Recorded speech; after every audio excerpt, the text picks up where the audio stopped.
Hey everyone, welcome to the RotoGrinders Morning Grind podcast. I'm your host, Stevietpfl. It's Tuesday. It's April 16th. It is 2024. We have a 10-game MLB slate to talk about here on today's podcast. Joined today by my good buddy, Mr. Keith Eys819. Keith, what's happening, my friend? Not too much. Rough night in the MLB streets. We were just talking about it before we jumped on the show. There's some really low scores out there. Derek in the chat says, rough night when the cash line at 10:30 is 57 DK points.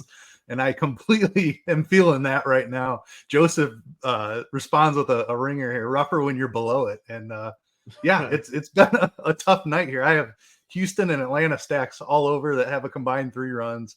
I've got a lot of Dodgers left, so maybe they bail me out. Ended up on way more Ross Stripling than I wanted to, just to be able to fit in some of those elite stacks. He's through 4 innings here looking okay, but definitely need the Dodgers to do something because none of my other bats are doing anything. Weird night. Yeah, I mean, you ended up on Stripling. I ended up on Martin Perez more than I thought I was going to. And Martin Perez was like doing okay, and then he just stopped throwing strikes. And he did hit his bet, though. I had over 16 and a half outs on him, and he did hit that, but DFS-wise, not great. Dude, I mean, Montas off to a rough start. The Dodgers kind of just not doing much. Glass now off to a rough start. Like, it's just a weird slate. Like, the Brewers, you know, if you did a Brewers stack, you're probably not hurting too bad. If you had Trio, I think is how they say his name, Jackson Trio. Yep. Rio, yeah. So he had a fantastic game. I think he went single, stolen base, 2 or 3 run homer. And then the rest of the stack, like they were cheap enough where they didn't kill you. Like my best stack or my best team on DraftKings tonight is a Milwaukee stack. So it has Montas though. Sonny Gray is pitching decent to start the night. We'll see if he can keep that up. Shouldn't really shock anybody. We talked about him a lot yesterday in the podcast. Kirby looking pretty good. Oakland. I've got quite a bit of Kirby, so I guess nice bounce back spot for Kirby. Like maybe potentially. Yeah, I think so. I dug into him pretty deep today, and he had given up like a 380 BABIP, which that's just not going to sustain. All this swinging strike stuff, the called strike whiff rate looked really good. So I stayed on Kirby. We'll see how it works out, but okay so far through 3. He's got 4 strikeouts. I thought it was a really good strikeout spot for him too. You know who I did play that only 4% of the field played? Michael Busch. Told you guys. Dud, man. I just keep smacking the ball, man. And I know you know because you're a Cubs fan, but what a pickup. I don't know if they signed him in free agency or if he was part of a trade or something, but I'm sure they only paid peanuts for him. Was it 5 straight home runs now? 5 straight games? They gave up a pretty good left-handed pitching prospect for him. Jackson Ferris was the return there for the Dodgers. He looks like he's going to be something. It's going to be a couple years yet. He's still really young, but they did have to give something up to get him. Michael Busch has hit a home run every day this season, so they're winning that trade. All joking aside, let's get into breaking it down. We got a 10-game slate. What's up, chat? See you all over there hanging out with us live. Appreciate you guys. Let's give you guys first look on this slate. Yankees, Blue Jays, 9 total in this one.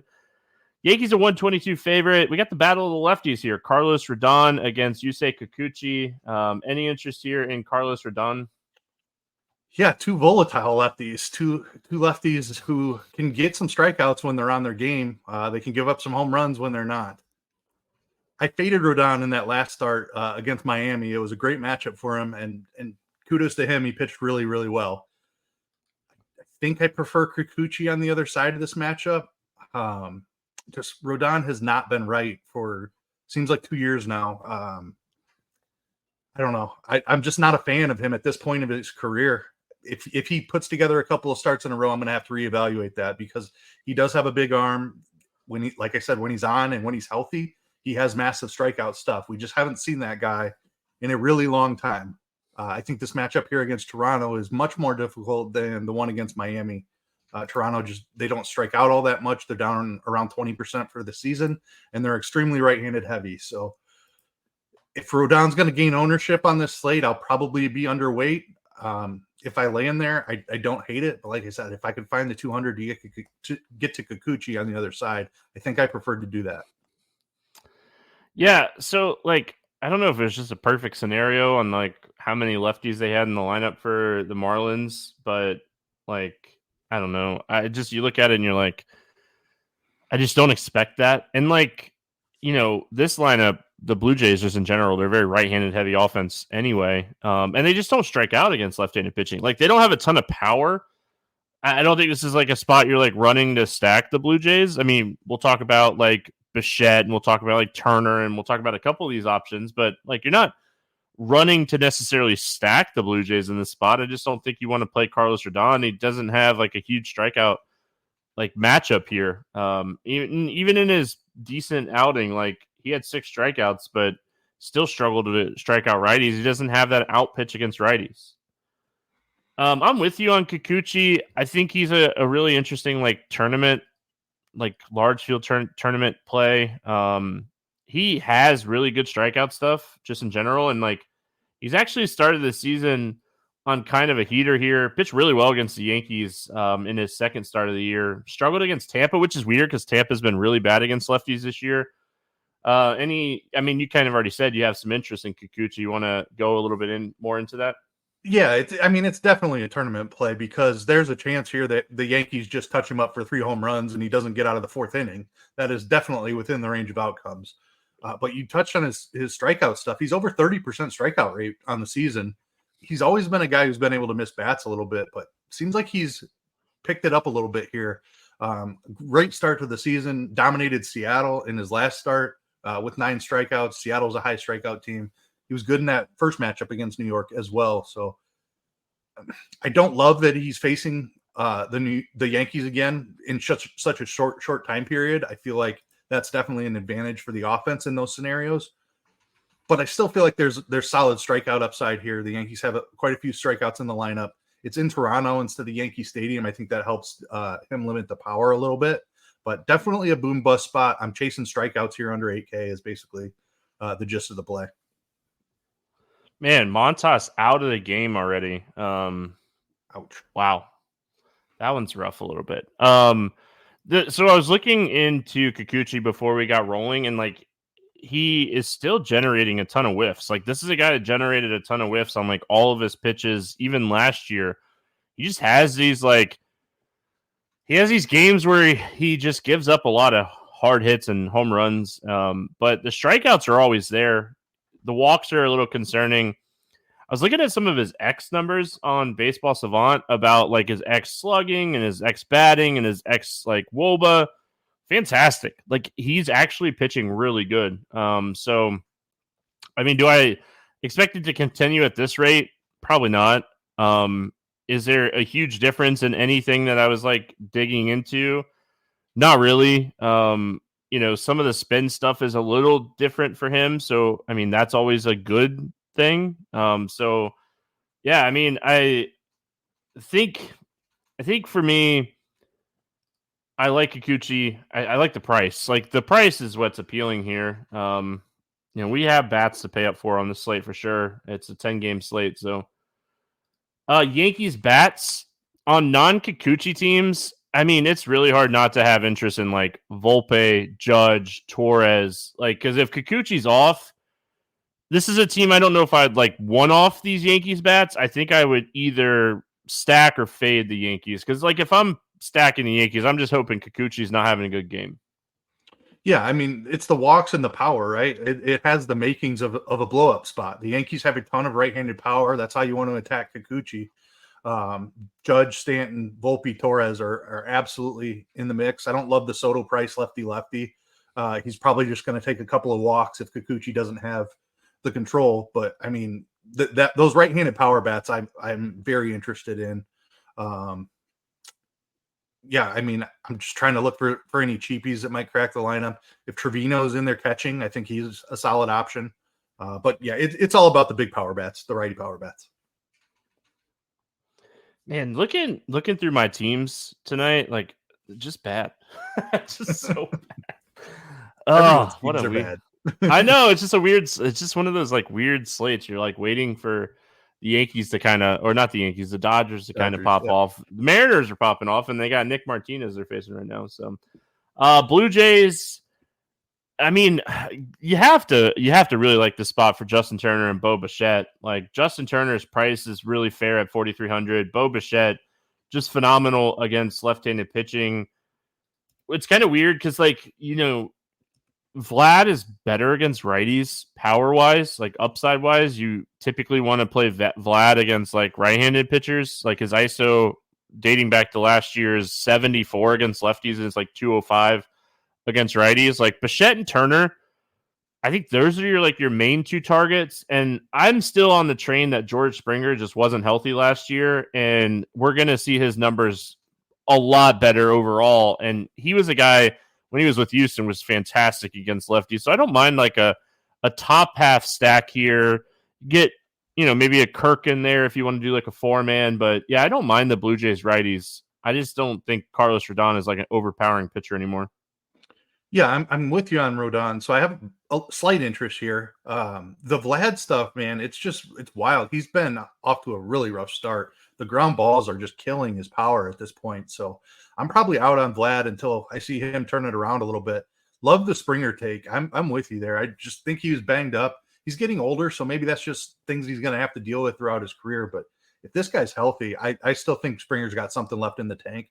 Justin Turner looks incredible to start the year, so love that price tag at 4,300. Bichette, as you mentioned, Davis Schneider, somebody that I like also. Dude was phenomenal last season. He's 3,800, only outfield eligible. Wish he had some of that infield eligibility, but I don't mind the price on Schneider at 3,800. Oh, we should mention Danny Jansen got activated on Monday.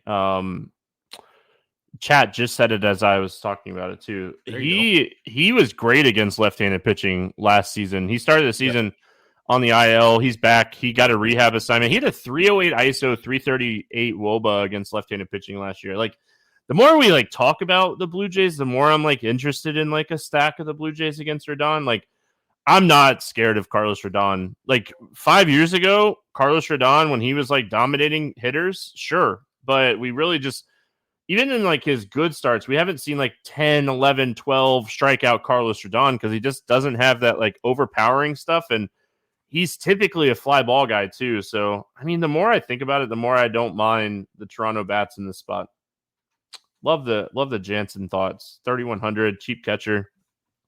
You know I'm always in on that. Cleveland at Boston. 9 total in this game. It's a pick'em game. We got Tanner Bybee against Garrett Whitlock. Any interest here in Bybee?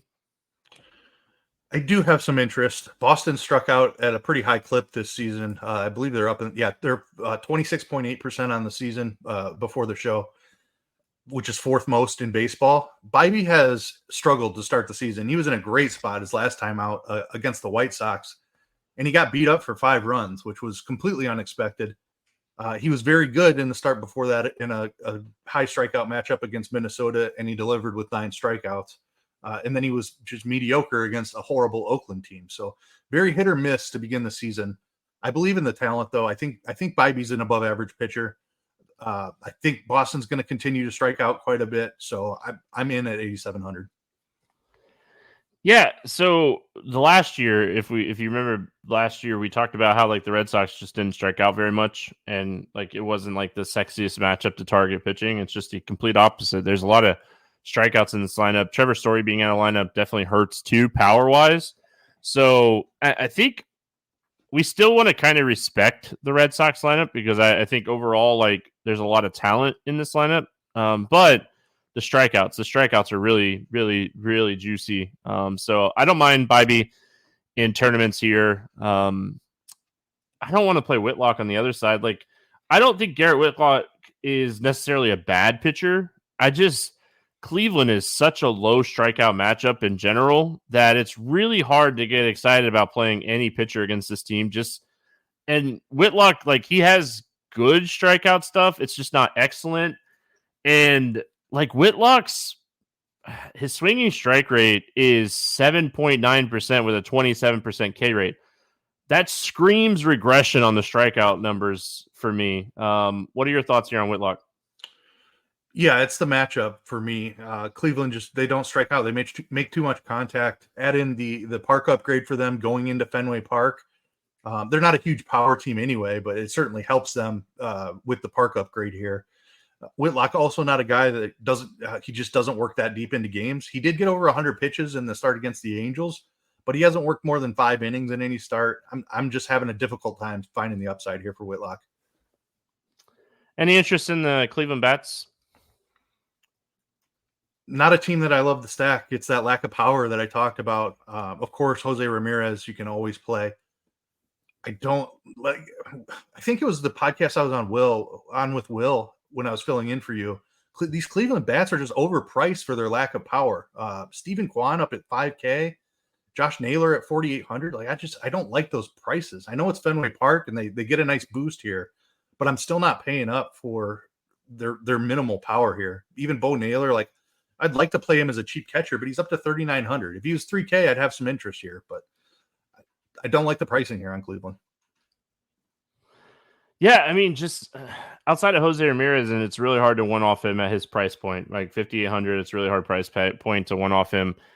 Yeah, just even Naylor, Naylor and Ramirez are the two guys that I like to play from Cleveland. So if you get into that range and you're building a stack and you really like it and you can 2 or 3 man Ramirez, Naylor. I mean, okay. But I don't know how many builds you're really going to get into where you're going to have that kind of money left over and feel good about your stack. So maybe there's a cheap stack today. I haven't got that far yet.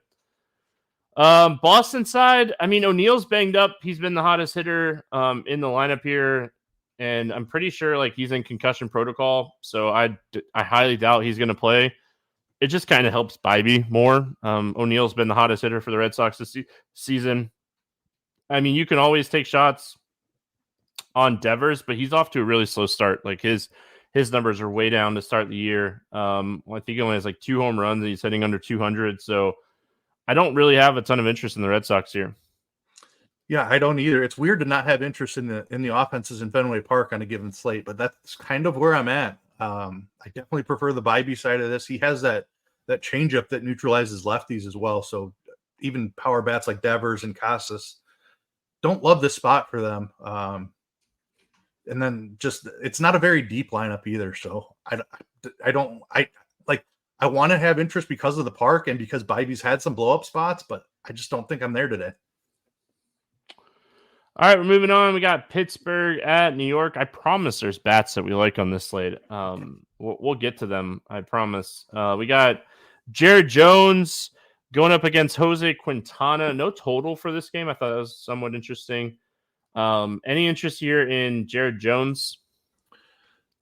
Man, he has looked really legitimate to begin his major league career. Strikeout rate is looking to lead up around 34%. This matchup against the Mets, though, is not the best strikeout matchup. I don't know. Because of the park, I think you could take some shots here. He's certainly not going to be one of my primary targets on the slate.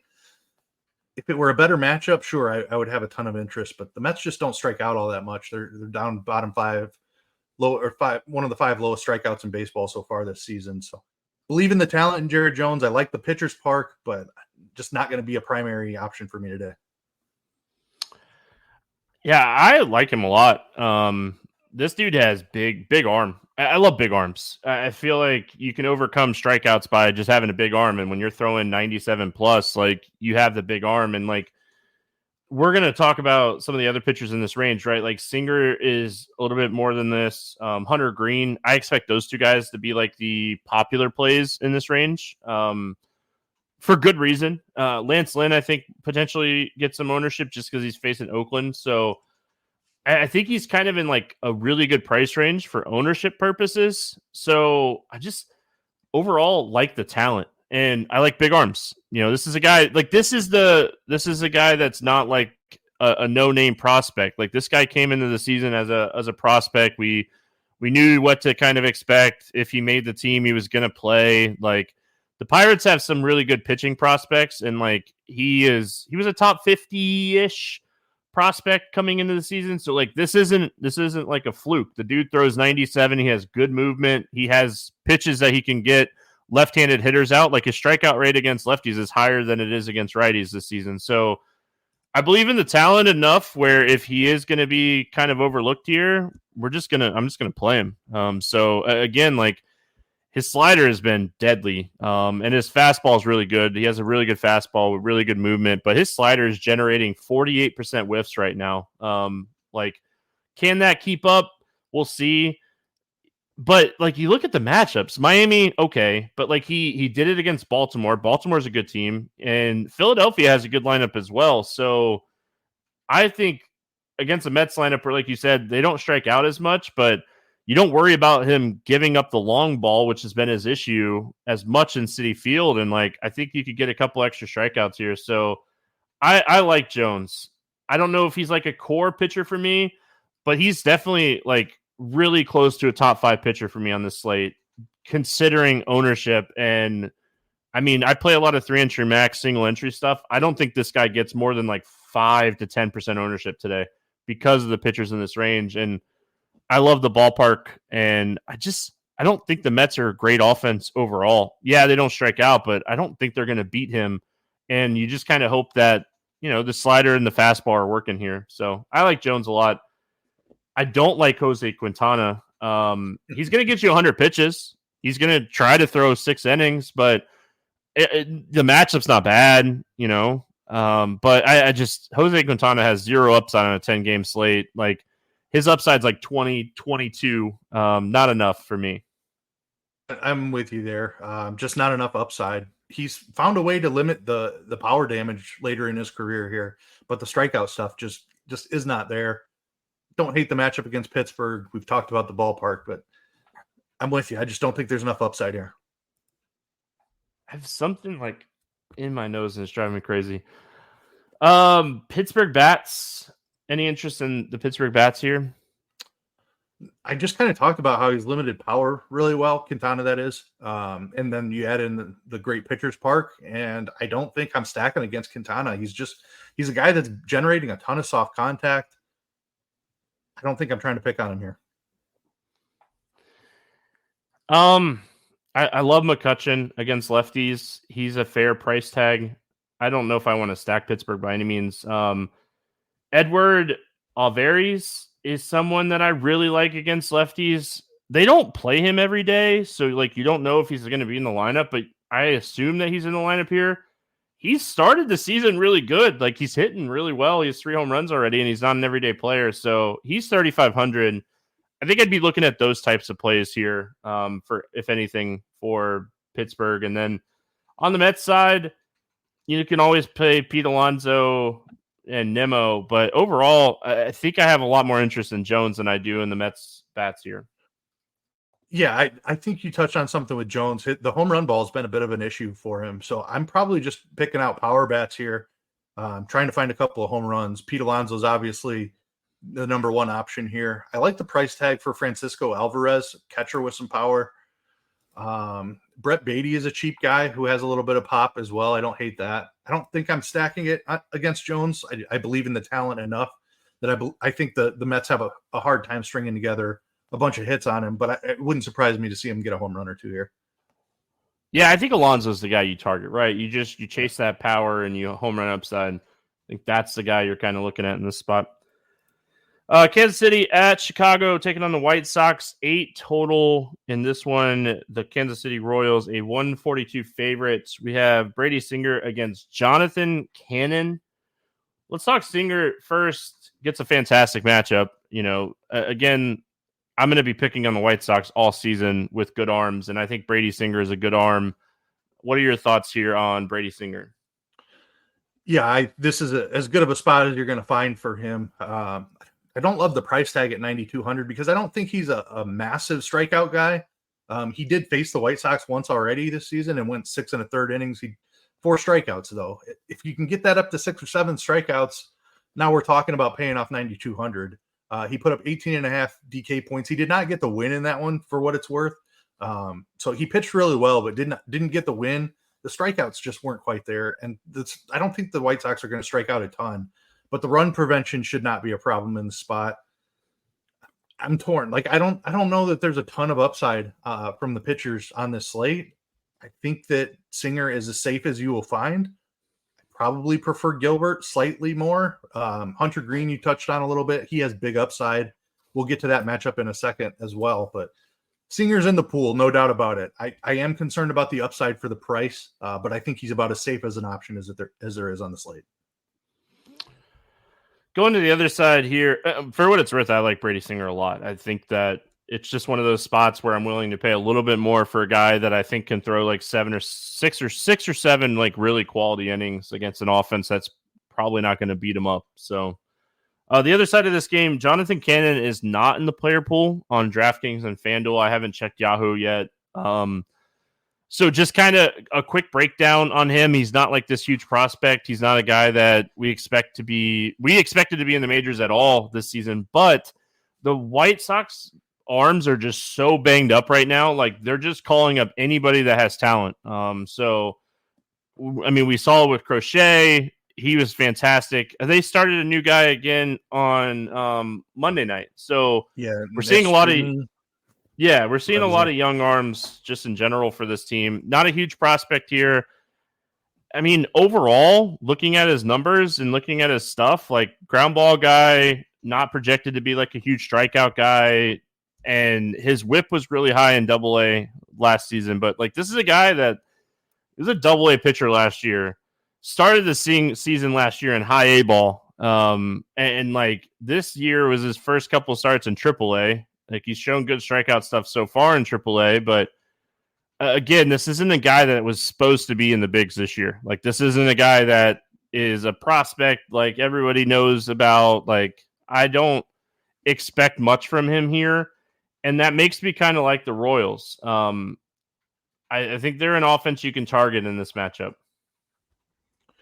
Yeah, I mean, definitely. You can always target the offense facing a guy making his major league debut. For what it's worth, DraftKings did add Mitchell Parker. He wasn't originally on the slate. This is the Nationals pitcher.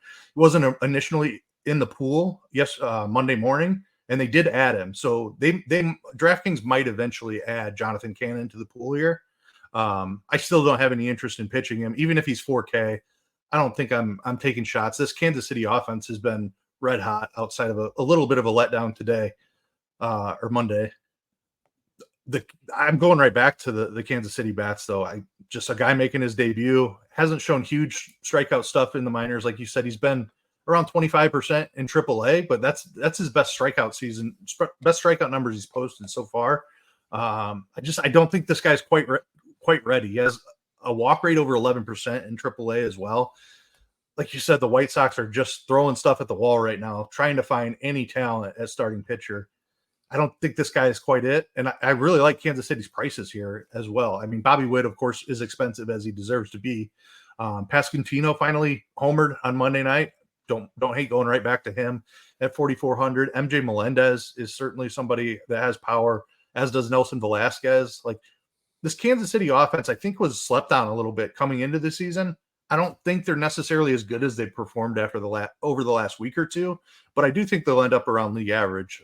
And against he's not a non-prospect, but not a top type prospect making his major league debut. I'm definitely in on again Kansas City stack.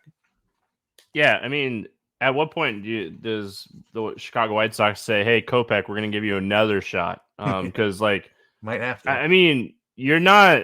Flexen and Sorka are not going to stay in the rotation the whole season, so it's just it's a rough go. I like Kansas City bats a lot. I kind of already said that, but I just wanted to hammer it home one more time. Yep. As far as the White Sox, with like Moncada and Robert out of the lineup here, it's just not a team that I want to play. I think Singer is a good pitcher, and if they beat me kind of thing. Yeah, I don't see them beating us on this slate. I am out on the White Sox, especially without Robert and Moncada, like you mentioned. There's just no talent on this team, and I think Singer's an above-average pitcher, so no White Sox for me. All right, moving right along, we got San Diego at my favorite offensive roster this year, the Milwaukee Brewers. 8 total in this game. Dylan Cease, a 132 favorite, going up against Wade Miley. Any interest here in Dylan Cease? Going to depend on the ownership for me. I don't love the price tag for Dylan Cease, a guy who can have some control problems, has big strikeout stuff. But this Milwaukee offense has been outstanding to start the season. You kind of touched on it. I'm struggling with the price on Dylan Cease. If he was 9,700, he'd be one of my favorite pitchers on the slate probably. But Milwaukee, like, until they slow down, I have to respect what they've been doing so far. 10-7 feels like a little bit too much for Dylan Cease. So if he's going to be popular, I'll definitely be under the field on him. If he's going to show up with like 4% ownership, then I'd have some interest just for the strikeout upside. Yeah, he just very dominant against righties. Just very dominant against righties. So Dylan Cease will be a lineup play for me. They took some of the lefties out of the lineup on Monday night, and if they're going to go right-handed heavy against Dylan Cease, like, I kind of have some interest, but again, like, I've been playing the Brewers a lot, and they're this close to getting to Musgrove on Monday, and I wanted to see that happen so bad, but it didn't. Overall, I think I'm with you, kind of feeling this out as like an ownership type of thing, seeing what the lineup looks like, and making my decision on Dylan Cease from there. I don't think he's a bad pitcher. I think he's a very good pitcher. He throws a disc really far, and he's building really cool disc golf courses. So, like, he's already, in my heart in that aspect. But yeah, I mean, 10-7's the problem for me. I don't think Dylan Cease is $1,200 more than anybody on this slate pitching wise. So, like, that's going to play a factor in for me as well. Wade Miley on the other side, hey, this is an easy no for me. First of all, just not stretched out. Second of all, terrible matchup. Easy fade for me on Wade Miley today. Easy fade for me as well. 52 pitches in his first start of the season. Doesn't generally go deep into games anyway. No strikeout upside, especially against this high contact San Diego team. The Braves tried to get the over in that inning. It wasn't a pretty, but they tried to get the over. Let's go Padres bats. I like the Padres a lot today. I want to pick on Wade Miley. Like, I don't think Wade Miley is up to his, like, I'm going to generate ground balls and soft contacts phase yet. Like, I just don't think that's going to be the case. He faced a young Reds team that you can do that to. There's a lot of talent in this San Diego lineup, and they're really good against left-handed pitching. And they got Xander Bogaerts, they got Fernando Tatis, Machado, Kim. I think this is a spot we definitely want to play some San Diego bats on the road too. So you're guaranteed that ninth inning. Like, I like the Padres bats. Yeah, I do as well. I think you touched on something really important, and I talked about it a little bit on Monday with Joe Ross against them. San Diego has a lot of ground ball hitters. So if Miley does have his ground ball stuff, like, the Padres might still be able to get to him with BABIP, but there's a chance that Miley could limit the damage here. I think that just the lefty aspect of it, I like San Diego against lefties a lot more. Machado is in an awesome spot, I think. Tatis is fine as well, but love the price tag on Machado, just 4,800. Ha-Seong Kim might be my favorite value play on the entire slate at 3,900. Dude smashed lefties last year. I think that's way too cheap. He's been up in the high 4Ks before at times last season for sure. And then you have young guys like Jackson Merrill. He's lefty, so maybe not in this matchup. Campusano, the catcher, I think is a great cheap catching option. So I'm with you. I like the San Diego stack here. Miley's not going to miss bats. You need a little bit of BABIP on your side. And if he doesn't have the sinker working, that gets hit over the fence. So I definitely like San Diego.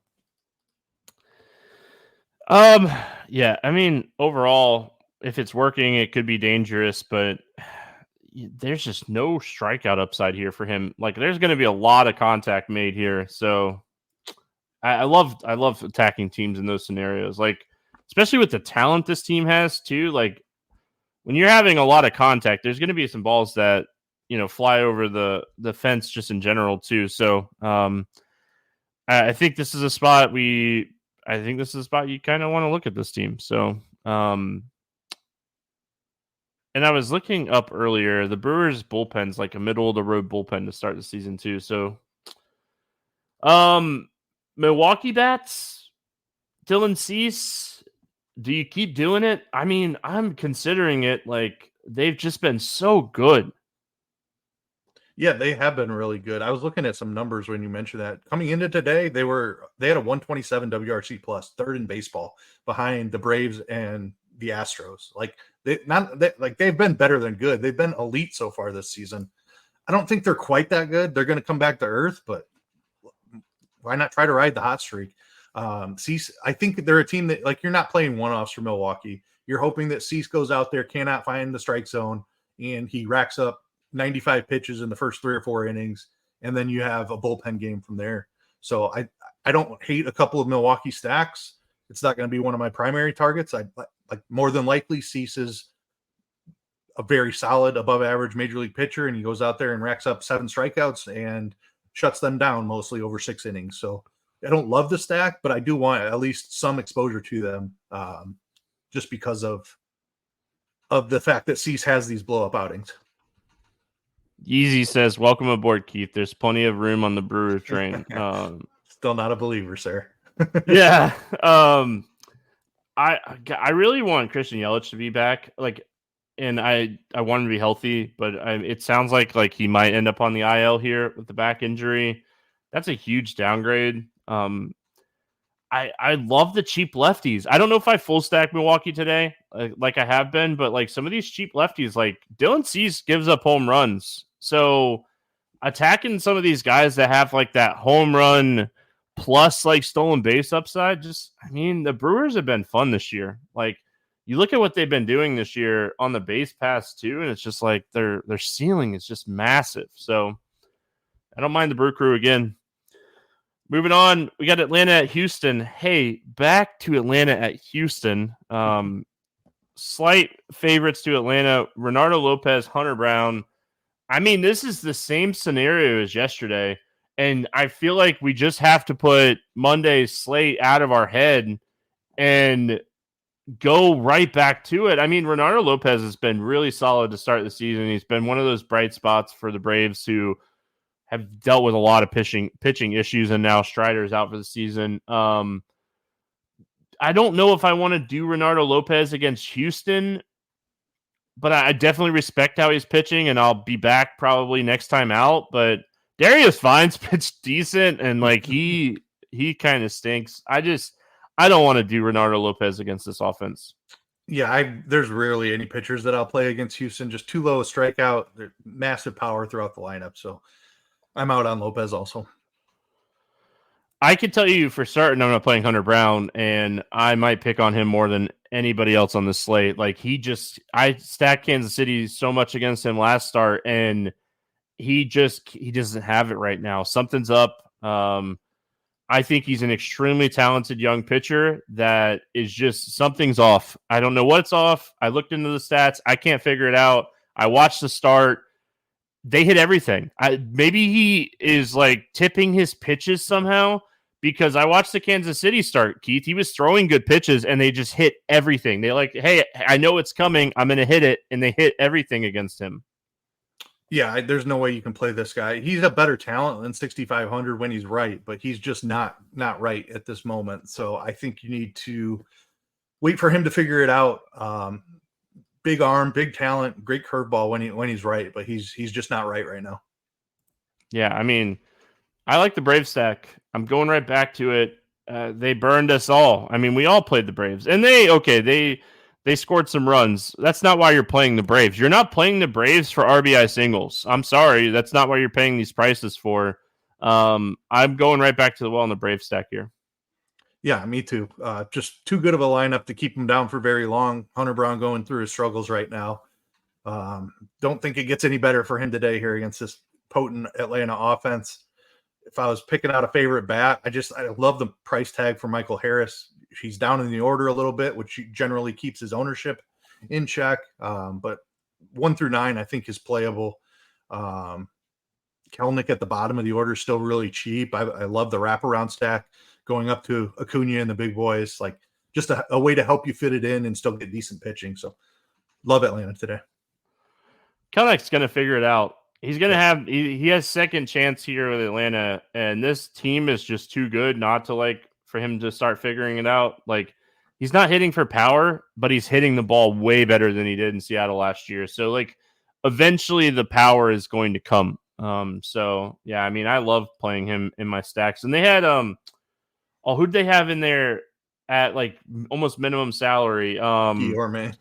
Yeah, he played and like he just opened up the whole Brave stack because like you could play him at second or third base, and when you're building Brave stack, you're typically leaving like one of Albies or Riley out anyway because you want Olsen and Acuna. This season you want Ozuna. So I mean, if he's back in there, he's 2,200 on DK. On the Houston side, I mean, throughout his career, Renato Lopez has really struggled with lefties. And like you look at it this year and he's dominated lefties. Something's going to give. What are your thoughts here on the Houston bats? Yeah, I mean, Houston's just another elite offense. I think Ronaldo Lopez is probably above average at this point, but I still will have some Houston stack exposure. They're just too good of an offense not to want to stack every day.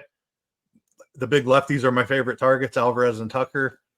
Maybe Lopez has figured out a way to neutralize lefties, and good for him if that's the case, but I'll bet on Alvarez and Tucker in any matchup. Altuve is fairly priced, I believe, at 5,300 at the top of this lineup. Pena's still pretty cheap. Diaz's price is coming up, but I think there's still talent there for a catcher. Yeah, I think Lopez is a decent pitcher, but I'm still going to stack Houston against him. So I was looking at Renato Lopez earlier, and I was like, all right, he's faced the Mets and the White Sox, and he's throwing almost 67% fastballs to lefties. I think overall, you have to play the bats and just say, was that stuff that we saw? Like, he has a 16% whiff rate on the fastball against lefties. Like, if you're not throwing fastballs by Yordan Alvarez and Kyle Tucker, they're hitting them very far. So I'm going back to the well here on the Houston stack. I like this spot quite a bit. And again, I like this game. Here we go again. But I feel like DFS baseball is a long season, right? It's 200 plus slates. NBA basketball, you can get super tilted and you have to wait like 2 days sometimes to like go back and, decide on if you want to play. DFS baseball, you have to have the biggest, shortest memory ever. You just have to play guys in good spots. And over the course of a season, you'll win more than you'll lose by playing the right plays. Like there's right plays and there's wrong plays. And when you're attacking good spots, it's going to work more than it's not. And it didn't work on Monday. Okay, back at it on Tuesday. Here we go again. Chicago Cubs, your Cubbies at Arizona, 9.5 total here. Battle of the terrible pitchers. This is, we talked about wanting some bats. We found them. I mean, I'm not playing Kyle Hendricks. I'm guessing you don't want Kyle Hendricks. Absolutely not. It's over. He for stinks. Kyle Hendricks. He's awful. Yeah, the days of generating ground balls and pitching decent, just not there for Kyle Hendricks anymore. Hey, you had a good career. Time to hang up the cleats. Arizona is my favorite stack on the slate. We'll talk about them in a second. Tommy Henry, hey, you're early in your career and you still kind of not missing bats, my friend. Any interest here in Tommy Henry? No interest in Henry either. The Cubs they haven't struck out that much. They're an extremely patient offense. Suzuki going down definitely weakens the lineup a little bit, but I still think the Cubs are really good against lefties. I got to give Yeezy a shout out. He was in chat last night on the Morning Grind, and he was talking up Ben Brown, and Ben Brown did his thing. Shout out to Yeezy. I played Montas. It happens, but I wanted to give him a shout out. He was very high on Ben Brown yesterday, and Ben Brown can outscore a lot of the pitchers here, but Even I overall on Ben Brown. That's impressive, Easy. So I love Ben Brown. I think the curveball is absolutely legit. I couldn't get behind him in a matchup against Arizona with only 2 pitches. If he develops a third pitch, like if he finds a changeup or something, like he could be a guy, because that curveball is definitely legit. I mean, he nailed it. I mean, there's nothing else to say. Congrats, he nailed it. Man. I wasn't on it. I'm not okay. To be fair though, like too, I'm not playing a lot of right-handed pitchers against the or the Diamondbacks. Sorry. Yeah. Do we have thoughts on Henry? Do we want to play Henry?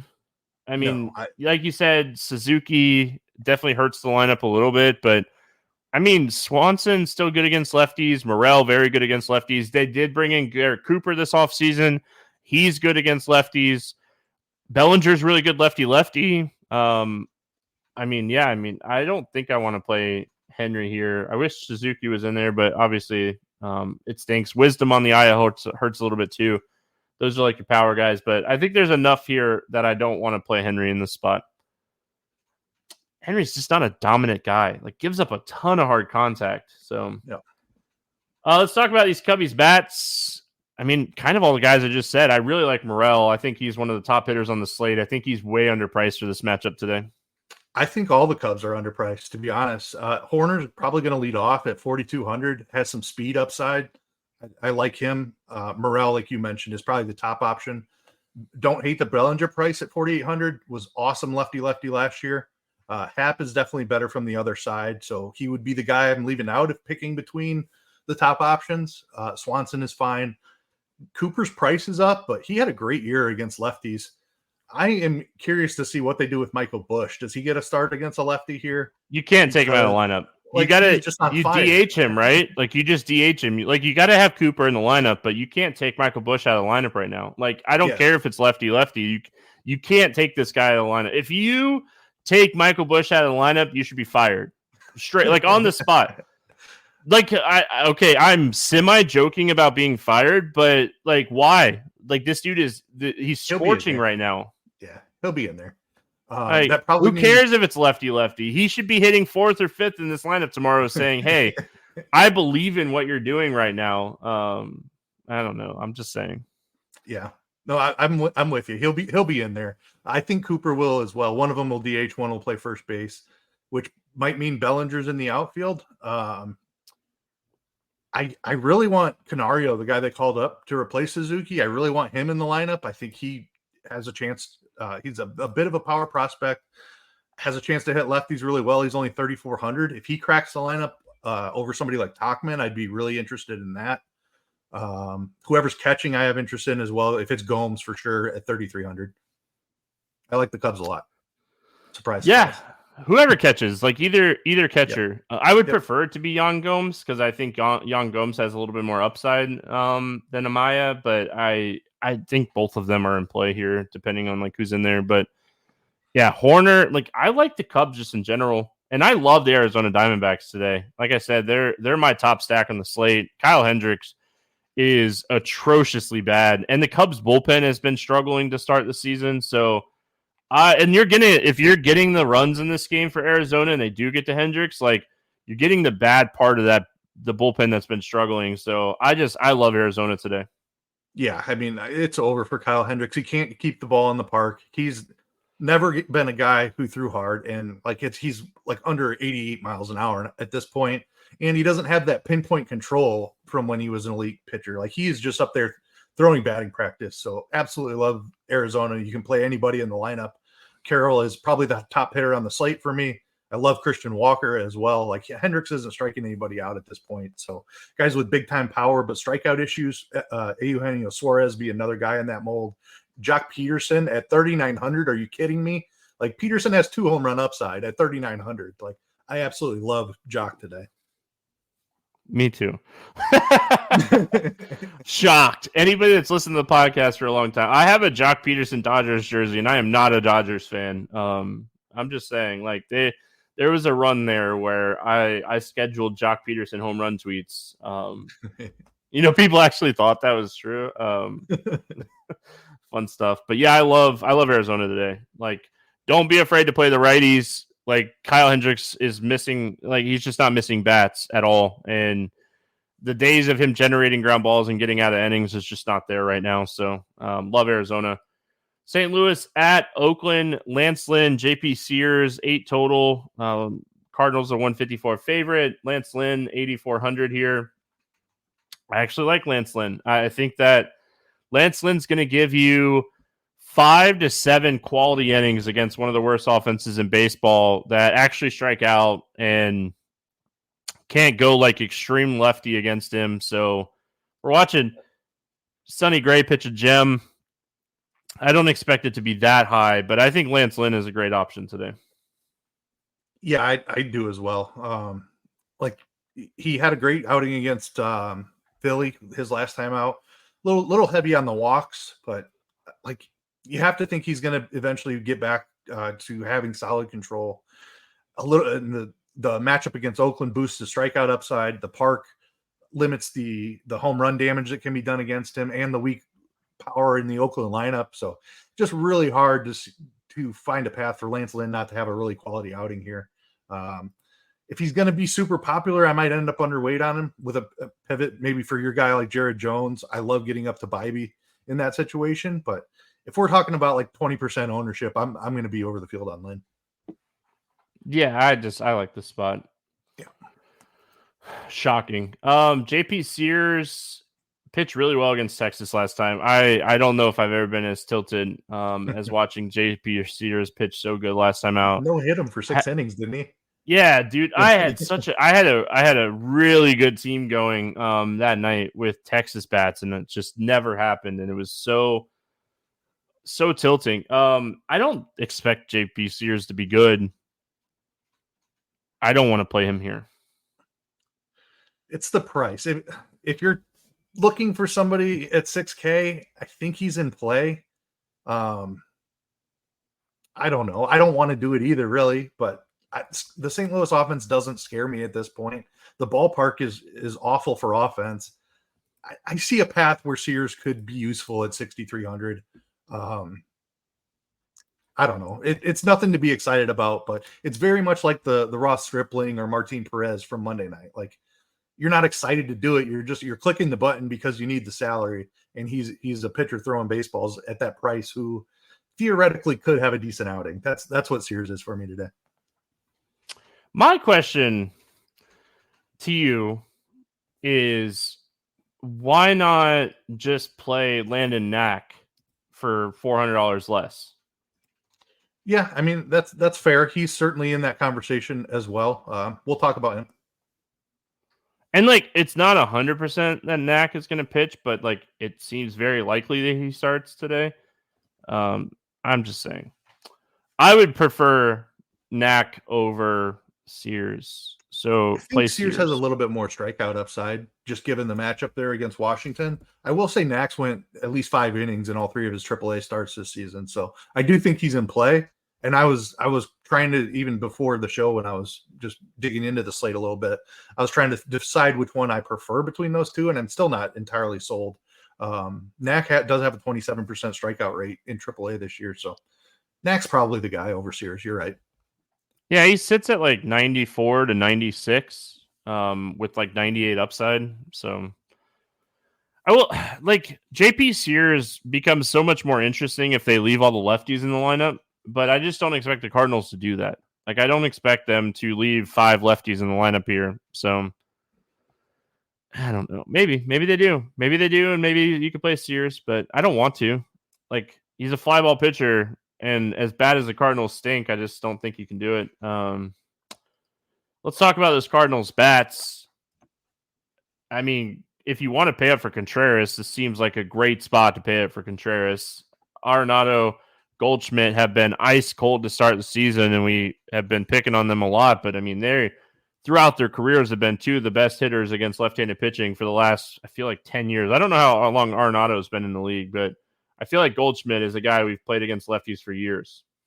Yeah, I think both of them are 10-plus guys for sure. And I echo that sentiment completely. Like, I know they've struggled. They're both getting up there in age. Maybe it's over for them. I kind of doubt it. They're going to rebound eventually. So I like both of them here. Contreras is a great option as well. Jordan Walker has also struggled, but man, he has some massive power. I think he's going to figure it out eventually as well. 3,200 for Jordan Walker, a guy that I like quite a bit here. I don't know. I'm probably just picking out home runs more than I'm stacking them here. I think Sears is an average enough pitcher to hold them down, given the ballpark.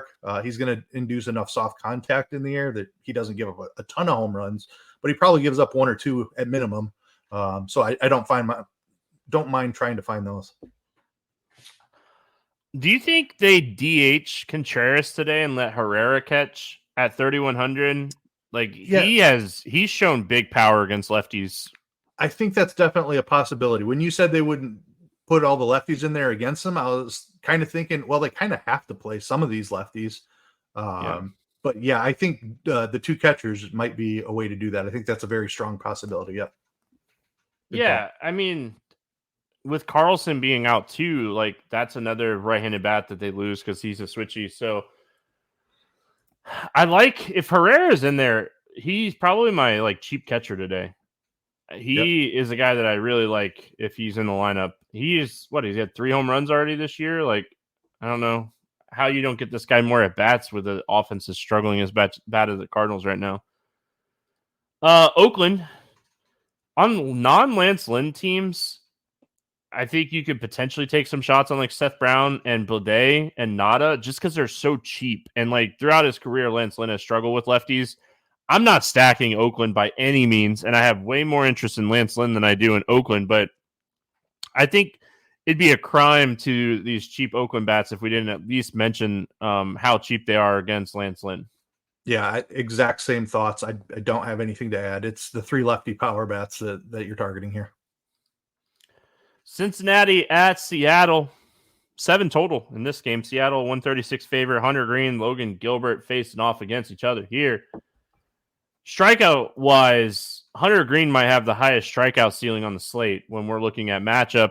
His strikeout stuff, you always worry about like the long ball. You worry about like the potential struggles that he can have. But like when we're attacking like strikeout ceiling, I think Hunter Green has to be on the top of the list today. Yeah, I mean, we talked about that Kikuchi matchup, how there's potentially a ton of strikeouts, but he could potentially give up several home runs as well. Exact same type of spot here for Hunter Green. And really every time Hunter Green pitches, that's basically his profile. He's an extreme fly ball guy with massive stuff, throws over 100 miles an hour. He's going to rack up strikeouts in some matches. He's also going to get touched up for a couple of home runs in matchups, just like we saw his last time out against Milwaukee. So boom bust spot. 9K is a totally fair price tag. He could absolutely rack up 10 strikeouts. Seattle's a very high strikeout lineup. I think you just target the upside and hope for the best. Yeah.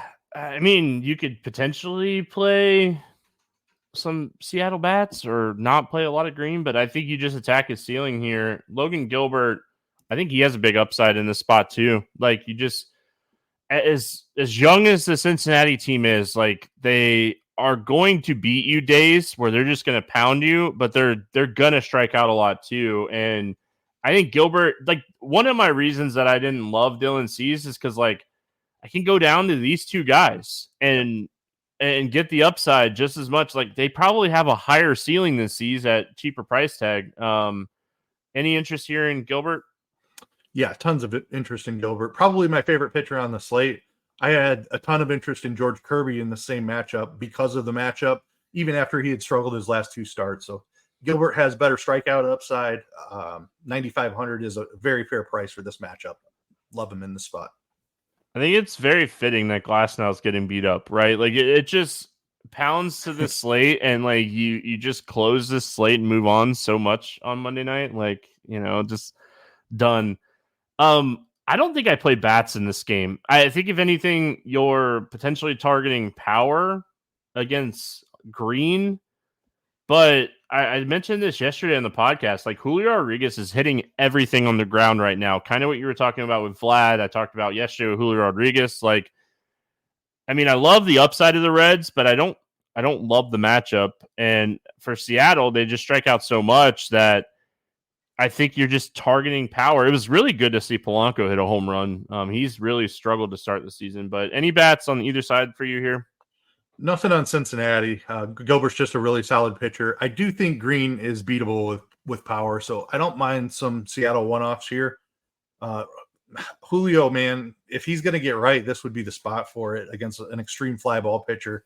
If he's struggling with ground ball issues, this is a spot where he could turn it around. Haniger has big power at 3,700. Garver, like Green struggles with power to both sides of the plate, but he's actually given up more power to righties early in his career. So don't be afraid to pick out, like handedness doesn't really matter to me. I'm looking for guys with big time power. Raleigh certainly has big power, but if I was picking a preference, I slightly prefer righties. So Give me Haniger, give me Garver, Julio as well. Yeah, and like you mentioned, Riley at the catcher, chasing his home run upside is never a bad idea. Yeah.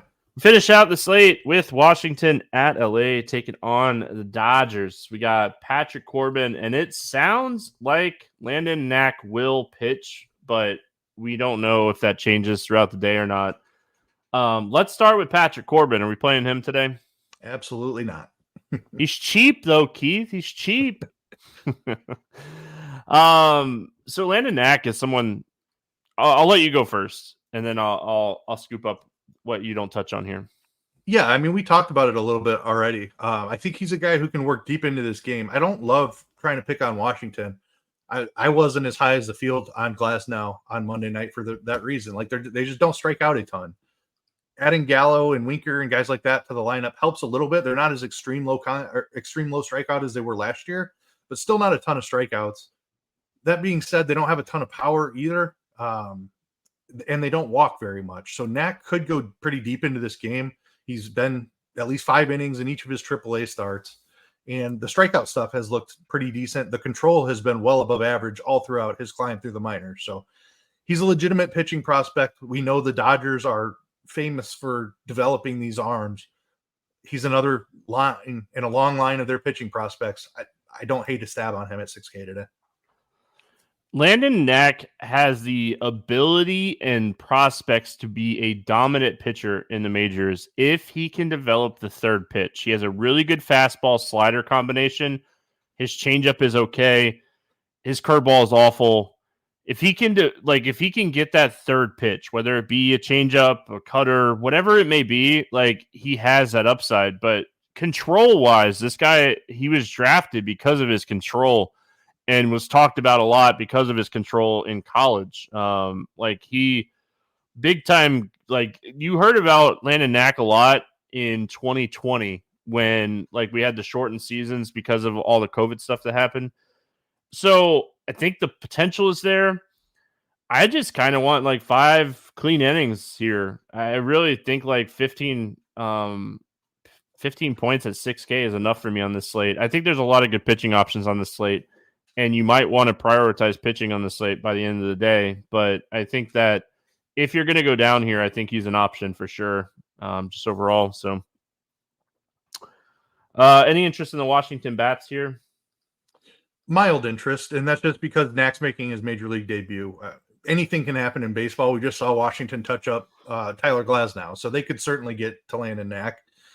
They're certainly not a primary target, but guys like CJ Abrams, Lane Thomas, Joey Gallo, if you're looking for a home run, not something I love by any means, but I wouldn't rule them out. My best team on FanDuel that has Polanco, Vinny, and Fraley, who just hit a home run, has Glasnow. I can't win today. It is what it is, right? On this slate, yep.